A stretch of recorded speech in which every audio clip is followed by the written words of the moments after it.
What's up YouTube, Galadite74 here for the first time in a while. Obviously I'm not really a active YouTuber anymore, however we are back for a very special reason. The Pokemon Elite Battle Association, or the PEBA, is back for Season 2 and is better than ever. If you follow me on Twitter, I have tweeted a little bit about the league up to this point, so go give that a follow. Anyway, the draft is complete and in this video I will go over my draft and why I chose what I chose. I ended up receiving Wheel Pick in the draft, which was kind of unfortunate, but I managed to make a team I hope you all enjoy. Without further ado, let's get into the video. So for my first round pick, I went and picked up my Mega Pokemon early, and chose Mega Venusaur. For League format, I'm a little shocked that Mega Venusaur wasn't taken before my pick, but I'm not complaining about it. Mega Venusaur has everything I was looking for. Grass and Poison with thick fat is already nasty, and with the defenses that it has, it can tank almost anything. Having the choice to run defensive, special defensive, or mixed bulk is also helpful too. It has reliable healing and synthesis, and Giga Drain as well, as nice stab Sludge Bomb. To add along on the adder spectrum of things, Venusaur actually has a wide move pool, including Knockoff, Energy Ball, Earthquake, Outrage, and even a Hidden Power. Building a team around Mega Venusaur is really convenient due to it only being weak to Psychic and Flying, which are not crazy common, so I'm pretty happy I picked it up. For my second pick, I wanted Latios, but it was picked second overall, so that didn't happen. I ended up picking up Thundurus in its normal form. Another Pokemon that has an awesome typing in Electric and Flying, being only weak to Ice and Rock. Having a speed of 111 is very convenient, beating out all of the 110 and below mons, which a lot of people have on their team. Thundurus also can get access to Volt Switch, and as well as U-Turn, which is, if used correctly, can shift momentum in any league game. It can be ran in many ways just like Mega Venusaur. It can be ran as a support mon with moves like Taunt, Thunder Wave, and Toxic, along with his ability Prankster. It can be a setup mon with Bulk Up, Nasty Plot, and Agility, or offensive with extra moves like Knockoff, Sludge Wave, and Superpower. My third pick is my first pick that is usually narrowed down to doing one thing. My third pick was Kartana. Now this pick was not sniped for me, which is very nice, and it fits its role as a massive physical attacker on my team very well. 181 physical attack is already very scary, but add along 109 speed and 131 defense, and this thing is just a straight up monster. Don't forget it can also hold a choice item to make it even stronger, along with its ability Beast Boost. A huge weakness to fire and terrible special defense is its only downfall. However, later in the draft you'll see that is made up for. Honestly, to reiterate, its stats alone make this thing a huge threat, and with a decent move pool on screen, as you can see, it is exactly what I wanted. My fourth pick in the draft was Suicune. I was aiming for Rotom Wash on this pick, but Suicune has roughly the same bulk as it, so it's okay. Suicune covers Kartana's Fire-type weakness, as well as covering Thundurus' weaknesses as well. For a wall, having 85 speed is pretty helpful as well, especially to win out any lame Stall Wars that are needed. And Suicune's main attacks can be reserved to either Scald or Surf, depending on the set, and a lot of support is usually added onto the moveset. In addition, Suicune and Mega Venusaur work extremely well together, as Suicune's weaknesses are covered by Mega Venusaur. Hence, 2/3 of a Fire, Water, Grass core is still not half bad. For my fifth pick in the draft, this was a Pokemon I actually have never used, Crocodile. Although Kartana is excellent, Grass and Steel Stab is not the greatest offensive typing, thus adding Crocodile with Ground and Dark is going to help out my team a lot.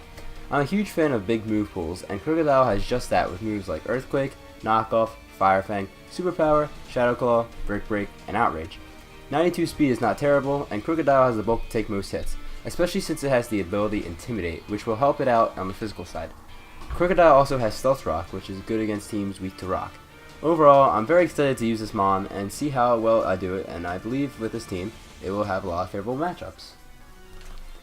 So originally I had two draft plans planned out, just in case I got sniped too much early, and this next mon was the only mon I had on both teams. My sixth pick was Mantine. Getting Roost makes Mantine 100 times more scarier, as it can get rid of its double weakness to Electric and heal up. A downfall that my draft does have, though, is that two of my walls have the same Electric weakness. However, getting rid of that, and these two work well together. Mantine's monstrous 140 special defense will allow it to take any special attack that isn't Electric.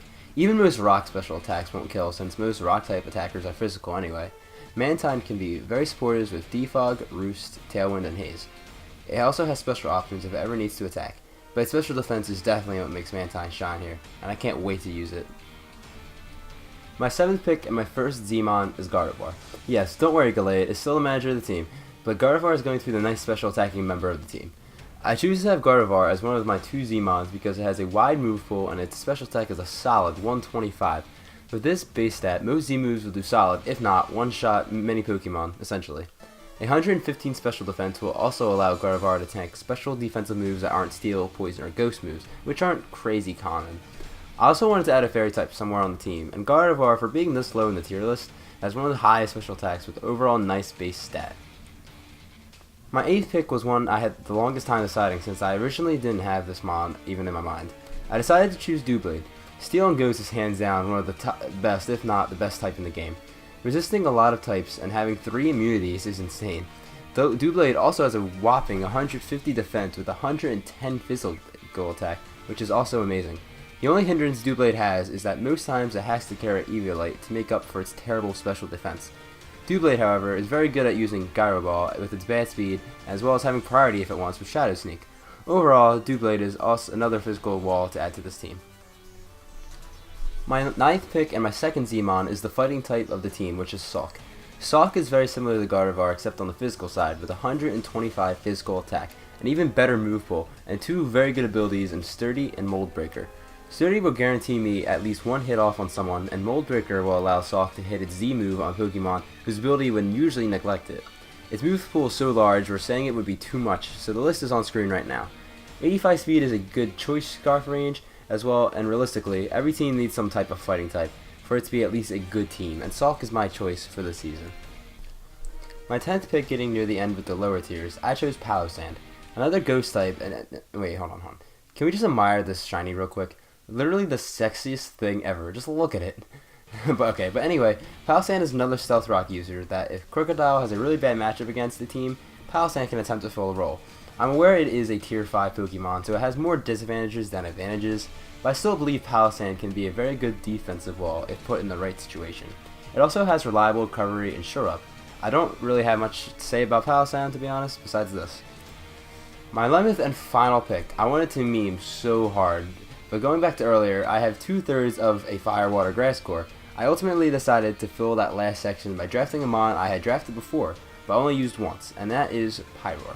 I love Pyroar for some reason, and although it is a worse version of Heliolisk in every way, it has a solid speed of 106 and an okay move pool, but most importantly, it has fire pressure that will go on the opponent's team. Okay, so that is my draft for the Season 2 of the PEBA. Overall, I am really liking the draft considering I had a wheel pick. I haven't battled in League format in quite some time, so early apologies right now to the rust you guys will definitely be seeing in the first few weeks. I do have my full season schedule that will pop up on screen right about now, so you guys can see we got some good teams. I will leave all possible links I can in the description below, so go check them out. If you guys have anything you like or dislike about this team, I would love to hear about it in the comment section below. Just be constructive about it. My Twitter link is in the description below as well, and that's all I have for you guys. Thanks for watching.